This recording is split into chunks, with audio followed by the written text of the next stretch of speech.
Yeah, that's loud. So hi, my name is Guilherme. I'm the founder and CEO at Flecto. And Flecto is the platform that makes businesses thrive in the circular economy.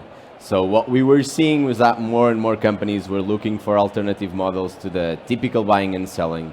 And that's where we actually came in. So at Flecto, we aim to be the change of direction needed for retail in an area where we really believe that systemic change is happening. And through Flecto, we can empower for more sustainable business models across different businesses. Today, I'm here not to talk about Flecto, but to talk about going from bootstrap to VC. I brought a couple of notes with me because I wanted to touch point on a couple of points that I believe that they are truly important, and because now that I'm on the VC side, I'm not bootstrapping, I don't have the time to actually build proper slides. So, no, it's a small joke, but I've been on both sides of the table, and I believe that it has given us the kind of hawk-eyed view on the advantages and also challenges of scaling a bootstrap versus VC venture-backed business. Throughout these 10 minutes, I'll try not to be super boring. I'll try to use a couple of examples on how we actually pushed Flecto from a bootstrap company to a VC-backed company. And yeah, if you have any questions, please feel free to raise your hand. So being a bootstrapped company, it means being self-funded or actually relying on personal savings or even revenues from the business itself to grow. On our case, we founders, we invested 20,000 euros in the early beginnings, and we raised and we generated over 300,000 euros in revenue to back and to power the existing operation. So we did that for 3 years. We bootstrapped for 3 entire years, and that was a very interesting kind of part of the process or part of our journey. I guess other successful companies like Airbnb, they have done it before also. They hacked part of their initial foundation by selling cereal boxes and other stuff to actually get revenue to boost their operations. We were fortunate enough to also be able to do that for a while. I think advantages they're not anymore, but there were a lot of independence and control. So I guess on a founder perspective, having full control over decision making, this is actually something you should on one side actually cherish, but something you should actually bring also to the table when kind of being on the VC side. Secondly, we had to be very efficient in terms of resource allocation. I think it gave us a bit the tools or the frameworks to actually manage cash flow efficiently, which is very valuable today. And also allowed us to be very flexible and very adaptable, which allowed us to adjust strategies, pivot, test different go-to-markets, and be on a constant testing sandbox, which was really great for us back then.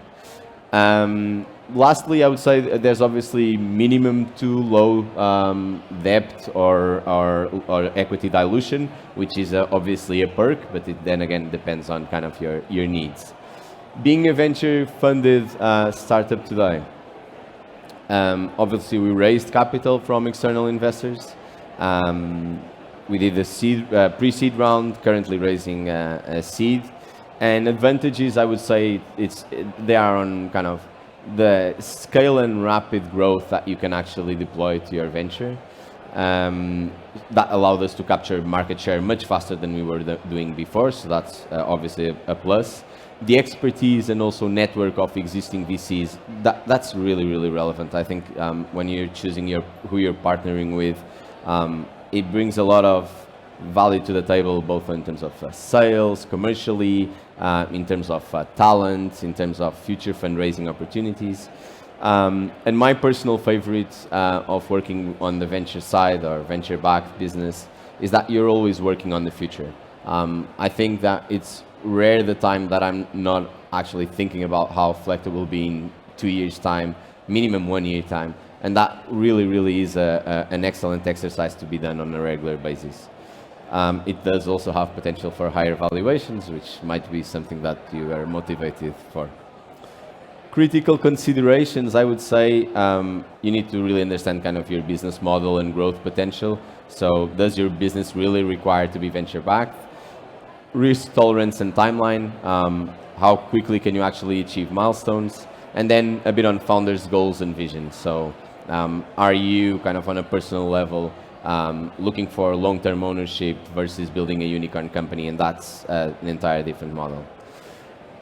So conclusion, I would say there's no right or wrong direction in actually building a venture that's venture-backed or bootstrapping. But it's highly dependent on your business alone, so on your traction, on your motivation, on your market, and many other critical factors. My personal advice, being on, having been on both sides of the table, is that it's an entirely different business. So when you become venture-backed, I would say you're running a different business with different motivations, and one could potentially argue that you also have different culture. So I guess the biggest advice that I can possibly give on this topic is that really assess the need of your own venture, make a thoughtful decision around it, and when you choose one, it's really difficult to go after the other, so you only have, or it's easier to only have one of these pivots in life. At Flecto, we are very, very happy and fortunate to have Bootstrap for so long. It gave us a lot of things that I don't think we could have had if we were starting Flecto from scratch. So we got a lot of market insights and data. We got a lot of industry relations. We got a lot of clients. We got a lot of product built. And all of that really, I believe, aligned with kind of the clear vision on how we'll become a billion-dollar company. It's what's making us obviously starting, but a successful start.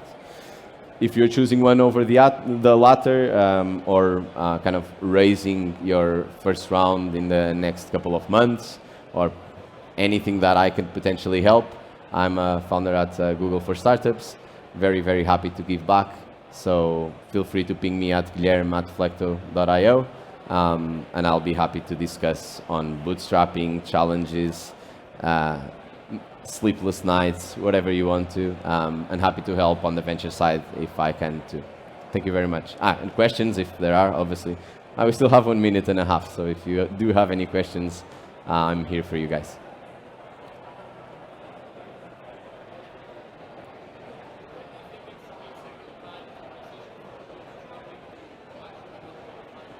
Yeah, I think becoming venture-backed, it does require you to have, or at least it's a big discussion here, because I think that's probably one of the best possible questions, because there's no right timing to switch from one to the other. Obviously, if you do have any sort of product, traction, insights, first revenue, first client, first market data, like that will make your your first kind of pre-seed round so much easier.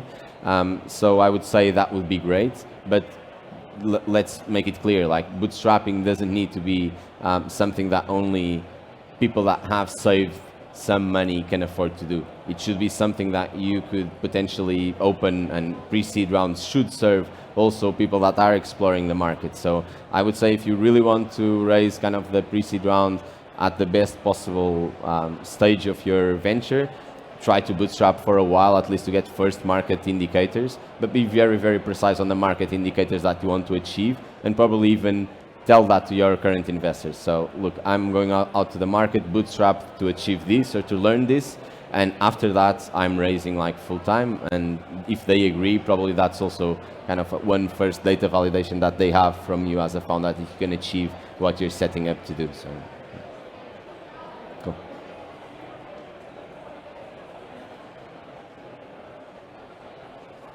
Cool, guys. Thank you very much.